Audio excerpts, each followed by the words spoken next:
Dudulog sa inyo tangsal ng tanggapan.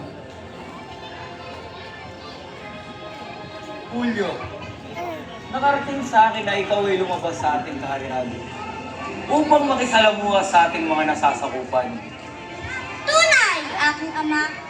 Kinagagalak kong yung pakikisalamuha sa ating mga nasasakupan, sapagkat darating ang araw na mapapasayo ang lahat ng ito.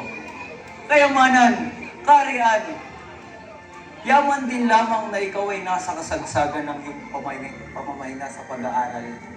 Ibig ko sanang magdaos ng isang pagdiriwang bago sumapit ang araw ng Pasko, upang ipakilala sa lahat na nasasakupan ng imperyo ng Roma ang susunod mamumuno nito. Isang makisig at magiting na pinuno. May tanong ko lamang, Julio, ano ba ang iyong natutunan sa pakikisalamuha sa bayan? Ama, yaman lang din lamang nabanggit mo ang araw ng Pasko. Aking natutunan mula sa pakikisalamuha sa bayan. Ayon sa maestro na aking nakilala, ang araw ng Pasko ay isang kapistahan na itinaraos ng mga Hudyo sa bayan upang ipagdiwang nila ang pagkakaligtas ng mga Ebreo mula sa Ehipto.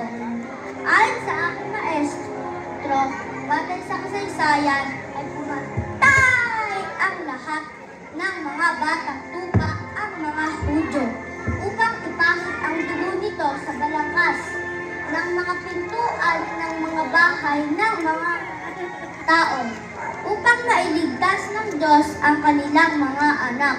Ang anghel na kamatayan ay pinatay ang lahat ng mga panganay ng mga Ehipto.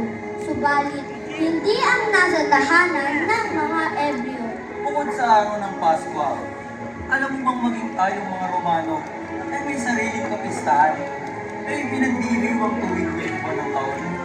Ama, ayon sa aking maestro sa skola, yan ay tinatawag natin sa Turnalia. Ayon sa aklat ng ating lahi ng unang Roma, ang kapistang ito ay pinagdiriwang tuwing 17 hanggang 23 ang huling buwan ng taon. Ang kapistahan na ito ay pinagdiriwang ng ating lahi upang bigyang parangal ang ating Diyos na si Saturno. Siyang tunay, Ama, isa siyang Diyos na agrikultura, kasaganahan, at Ama, ilan sa katangian ng kapistang ito at ang pansamantalang pagkakapantay-pantay ng mga tao. Pagbibigay handog, iba pang kasiyahan. Lubang malawak na ang iyong nalalaman, anak ko. Subalit, iba yung pag-iingat lamang sa iyong mga nakakasalamuha. Sapagkat maraming masasamang iskiba sa bayan. Hayaan mo, sa oras na ako'y magtungo sa bayan, isasama kita upang malaman mo ang iba't ibang suliranin na kinakaharap ng bawat bayan. Isang karangalan ito, aking Ama. Magaling aking anak, mabuti pang magtungo ka na sa iyong silid. At sa susunod na ikaw ay pupunta sa bayan, iyong ipaalam kay Lucius upang ikay kanyang mapasamahan. Tutuloy na kami, aking Ama. Paalam aking anak.